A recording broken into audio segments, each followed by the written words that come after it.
कारण आपल्याला असं दिसतंय की गेल्या अनेक वर्षापासून आपण सगळेच पाठ्यपेक्षा असो, बीजेपी असो, हे काही ठाम अशा प्रकारची वैचारिक भूमिका घेण्यापासून हळूहळू दूर चाललेलं आहे. म्हणजे एक प्रकारचा बदखडपणा ज्याला आपण म्हणतो वैचारिकदृष्ट्या, तो आपल्या सगळ्यांमध्येच यायला लागलेला आहे. आणि त्याला अनेक वेगवेगळ्या प्रकारची कारणं आहेत. म्हणजे प्रसार माध्यमही आहेत, वेगवेगळ्या प्रकारचे आधुनिक तंत्रज्ञान आहे आणि अनेक कारणं असतील. पण जी काही एक अशा प्रकारची वैचारिक मशागत होणं गरजेचं असतं की ज्याचा प्रभाव हा निश्चितपणे आपल्या माध्यमातून पुढच्याही पिढीपर्यंत आपण पोहोचवत असतो, पाडत असतो. तो होण्याच्या दृष्टिकोनातून अशा प्रकारची वैचारिक मंथनं घडवून आणणारी व्याख्यानं व्हावी हे मलाही वाटत होतं. आणि त्या दृष्टिकोनातून या आजच्या पहिल्या व्याख्यानाचं आम्ही आयोजन केलेलं आहे. इथून पुढे अर्थातच वर्षभरामध्ये अशा प्रकारची व्याख्यानं होतच राहणार आहे. आपलाही सर्वांचा प्रतिसाद त्याला अशाच पद्धतीचा राहील मला माहिती आहे. हे पहिलं व्याख्यान ज्यावेळी आम्ही लोकशाहीच्या संदर्भामध्ये घेण्याचं ठरवलं की लोकशाही समोर, भारतीय लोकशाही समोर विशेषतः जी काही एक नव्याने आव्हानं गेल्या 10 वर्षामध्ये निर्माण झालेली आहे की ज्याचा अनुभव आपण सगळेच घेतो आहोत. आणि अशा पार्श्वभूमीवर आज ही जी काही निवडणूक होते आहे आणि आपल्या सर्वांच्याच मनामध्ये एक प्रकारची भीती सुद्धा आहे की कदाचित ही निवडणूक अगदी शेवटचीच निवडणूक तर करणार नाहीये ना. कारण जे वातावरण आपण अनुभवतो आहोत, ज्या पद्धतीने लोकशाही मूल्यांचा गळा घोटण्याचा प्रयत्न अगदी जाणीवपूर्वक सत्ताधारी पक्षाकडून केला जात आहे, ज्या पद्धतीने स्त्रियांवर अत्याचार होत आहेत, ज्या पद्धतीने दलितांवर अत्याचार होत आहेत, ज्या पद्धतीने शेतकऱ्यांसारखा कष्टकरी वर्ग बाजूला फेकला जातोय, हे सगळं बघितल्यानंतर आपल्याला लक्षात येते की ज्या लोकशाहीसाठी आपण आग्रही होतो, जी लोकशाही मूल्य रुजवण्याकरता बाबासाहेबांनी किंवा अन्य सगळ्या पुढच्या लोकांनी प्रयत्न केले, ती मूल्य टिकू नये. पुन्हा एकदा जुन्या पद्धतीची सरंजामी व्यवस्था असेल किंवा ज्या पद्धतीची वैदिक व्यवस्था त्यांना विक्रेत होती तशा प्रकारची व्यवस्था पुन्हा यावी.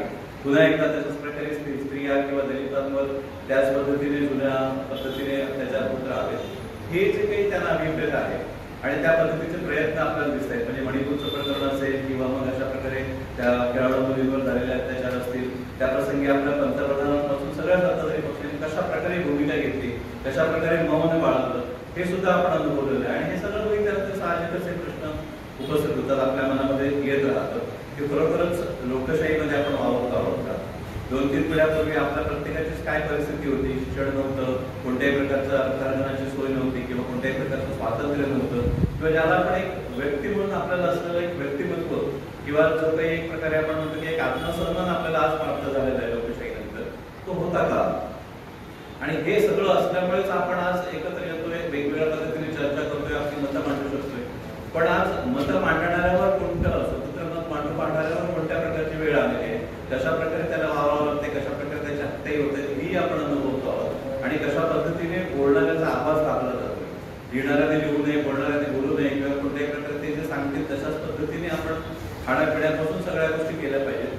हे सगळं बघितल्यानंतर वारंवार अगदी सर्वसामान्य माणसांच्या मनामध्ये पण ते प्रश्न येतात की खऱ्या अर्थाने लोकशाही जर असं चालू राहिलं तर पुढे टिकेल का, किंवा त्या लोकशाहीचा कणा आपण म्हणतो निवडणुका असतात, या निवडणुकीच्या माध्यमातूनच आपण सर्वसामान्य माणसं की अशा प्रकारे आपल्याला असलेलं सरकार निवडत असतो आणि लोकशाही जिवंत ठेवत असतो.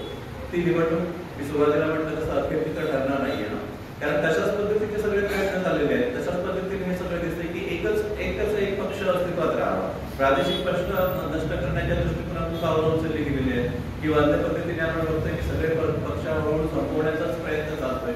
आणि असं जर झालं तर कदाचित हुकुमशाहीकडेच आपल्या देशाची वाटचाल होऊ शकते. हा एक फार मोठा धोका आहे.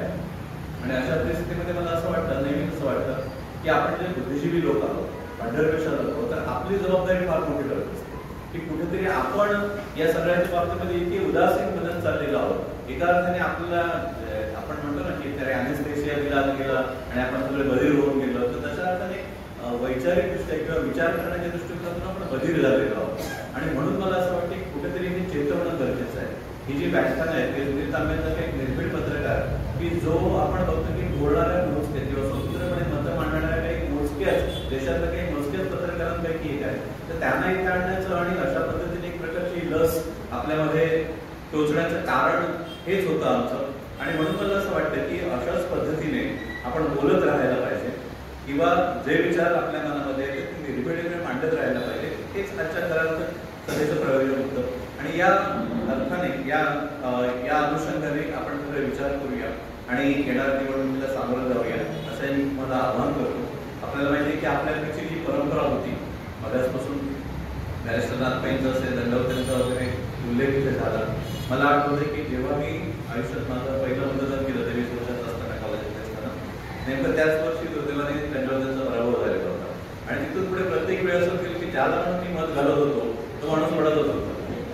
मला वाटतं की कदाचित पहिली वेळ असेल की आता आपण अशा पद्धतीने काहीतरी वेगळं करून आणूया की आपल्या बऱ्याच वेळा असेल की आपण बरेच जण असं होतं की अल्पमतातच गेलेलो आणि त्यामुळे असं होत होतं की म्हणजे अगदी शिवसेनेसारखा पक्ष असेल किंवा कुणी असेल की काही आपल्या विचारांची माणसंच नव्हती. लोकशाही मूल्य मानणारा पक्ष असं आम्ही म्हणत नव्हतो आणि त्यामुळे कदाचित हे असं होत असेल. पण आता अशी वेळ आलेली आहे की दगडामध्ये आपण म्हणतो ना की त्यातल्या त्यात मऊ दगड चढण्याची वेळ आलेली आहे. तर तशा अर्थाने म्हणतो सगळे उमेदवार आपल्याला हवे असतात तसे असतील किंवा दंडवते नाथपाईंच्या बरोबरीचे असतील असं नाही म्हणता येत. पण तरी सुद्धा आता अशा पद्धतीने जे आहे त्याच्यामध्येच काहीतरी काळाबरोबर करून निवडण्याची वेळ आलेली आहे आणि त्या दृष्टिकोनातून आपल्या प्रत्येकानेच आपला विवेक जागृत ठेवून जे काही असेल ते मतदान करावं असं एक आवाहन मी या ठिकाणी करतो आणि थांबतो. धन्यवाद.